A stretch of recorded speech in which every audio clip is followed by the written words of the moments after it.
बिल्कुल ध्यान भटकाने वाली बातें हैं।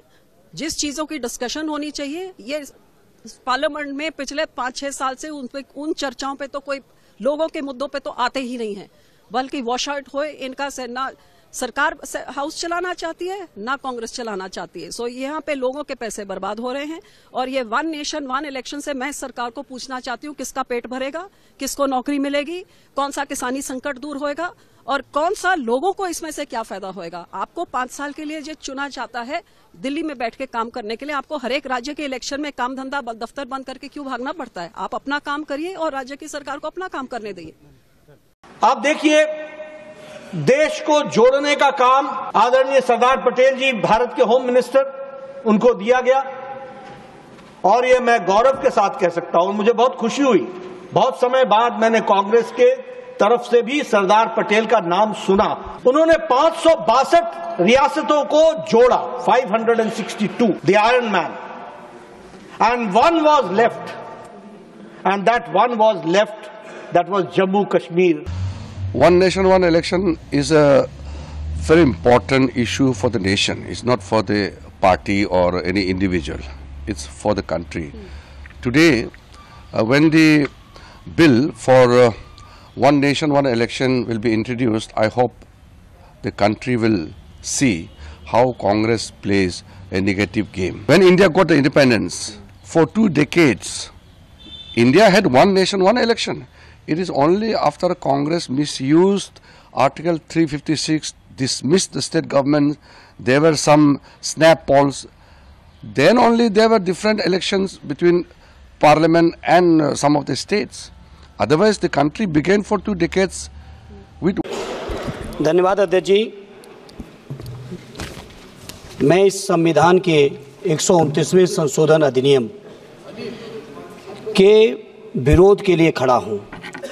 अध्यक्ष जी, मैं समझ नहीं पा रहा हूं, अभी 2 दिन पहले संविधान को बचाने की, संविधान की गौरवशाली परंपराएं की कस्में खाने में कोई कमी नहीं रखी। 2 ही दिन के अंदर संविधान की जो हमारी मूल भावना है, 2 ही दिन के अंदर संविधान का जो हमारा बेसिक स्ट्रक्चर है, 2 ही दिन के अंदर संविधान का जो हमारा संघीय ढांचा है, उसको खत्म करने के लिए संविधान संशोधन बिल लाए हैं। मैं मनीष तिवारी जी से सहमत हूं और अपनी पार्टी और अपने नेता आदरणीय अखिलेश यादव जी की ओर से कहना चाहता हूं, ये बिल पूरे देश के जो अलग अलग भेष, भाषाएं, संस्कृति, क्षेत्र की जो मान्यताएं हैं, जो हमारे संविधान निर्माताओं ने बहुत सोच विचार के, मंथन, अध्ययन करके ये संघीय ढांचा तैयार किया था, राज्यों का गठन भी किया था, संस्कृति के हिसाब से, क्षेत्र के हिसाब से, भाषा के हिसाब से, परिस्थितियों और समय के हिसाब से। मैं नहीं समझता अध्यक्ष जी, मुझे कहने में कोई संकोच नहीं, उस समय के हमारे संविधान निर्माताओं से विद्वान, बाबा साहब भीमराव अंबेडकर से ज्यादा विद्वान इस सदन में अभी कोई नहीं बैठा, मुझे कहने में संकोच नहीं है। संसद के शीतकालीन सत्र का मंगलवार यानी कि आज 17 तारीख को 17वां दिन है। लोकसभा में आज केंद्रीय कानून मंत्री अर्जुन राम मेघवाल ने एक देश एक चुनाव के लिए 129वां संविधान संशोधन बिल पेश किया।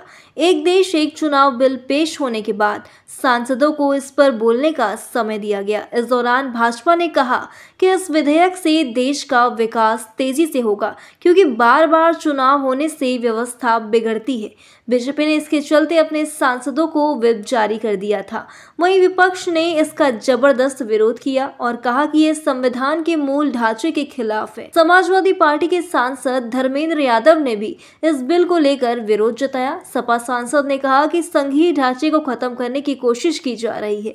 बता दें कि इस बिल को कानून बनाकर लोकसभा और राज्य विधानसभाओं के चुनावों को एक साथ कराने का प्रावधान है। एक देश एक चुनाव बिल पेश होने के बाद सांसदों को समय दिया गया था। कई पार्टियों की आपत्तियों के बाद भी बिल को दोबारा पेश करने के लिए इलेक्ट्रॉनिक वोटिंग हुई। पक्ष में 220, विपक्ष में 149 वोट पड़े। स्पीकर ने कहा कि जिन सदस्यों को वोट बदलना हो वे पर्ची ले लें। इसके बाद हुई काउंटिंग में पक्ष में 269 और विपक्ष में 198 मत पड़े। इसके बाद मेघवाल ने केंद्र शासित प्रदेशों से जुड़े 3 कानूनों में संशोधन का बिल पेश किया। इसमें the government of union territories act 1963, the government of national capital territory of Delhi 1991 और द जम्मू एंड कश्मीर से रीऑर्गेनाइजेशन एक्ट 2019 शामिल है। इसके जरिए जम्मू कश्मीर को पूर्ण राज्य का दर्जा देने के लिए भी संशोधन किया जा सकता है। वहीं अब तक इस बिल को लेकर तमाम नेताओं के बयान सामने आ चुके हैं। तो ऐसे में आइए जानते हैं कि इस बिल को लेकर किसने क्या कहा। दरअसल one nation one election bill पर शिरोमणि अकाली दल की सांसद हरसिमरत कौर बादल ने कहा कि ये सिर्फ ध्यान भटकाने वाली बातें हैं। जिन मुद्दों पर चर्चा होनी चाहिए, लोगों के मुद्दे पर बात नहीं होती। हरसिमरत ने कहा कि ना तो सरकार और ना ही कांग्रेस सदन चलाना चाहती है। उन्होंने कहा कि वन नेशन वन इलेक्शन से किसे खाना मिलेगा, किसे नौकरी मिलेगी, कौन सा किसान मुद्दा हल होगा। इस बिल को लेकर केंद्रीय संसदीय कार्य मंत्री किरेन रिजिजू का भी बयान सामने आ गया है। दरअसल एक राष्ट्र एक चुनाव विधेयक पर केंद्रीय संसदीय कार्य मंत्री किरेन रिजिजू ने कहा कि ये बहुत महत्वपूर्ण मुद्दा है। यह किसी पार्टी या किसी व्यक्ति के विशेष के लिए नहीं, यह देश के लिए है। जब एक राष्ट्र एक चुनाव विधेयक पेश किया जाएगा तो मुझे उम्मीद है कि देश कांग्रेस को नकारात्मक खेल खेलते हुए देखेगी। वहीं सपा के धर्मेंद्र यादव ने कहा कि मैं एक देश एक चुनाव के लिए लाए गए 129वें संविधान संशोधन विधेयक का विरोध करता हूं। मैं ये नहीं समझ पा रहा हूं कि 2 दिन पहले संविधान बचाने की बात की जा रही थी, अब संविधान के मूल ढांचे को बदलने के लिए विधेयक लाया गया है। वहीं one nation one election bill पर कांग्रेस सांसद राजीव शुक्ला ने कहा, मेरा मानना है कि यह पूरी तरह से निरर्थक शुरुआत है।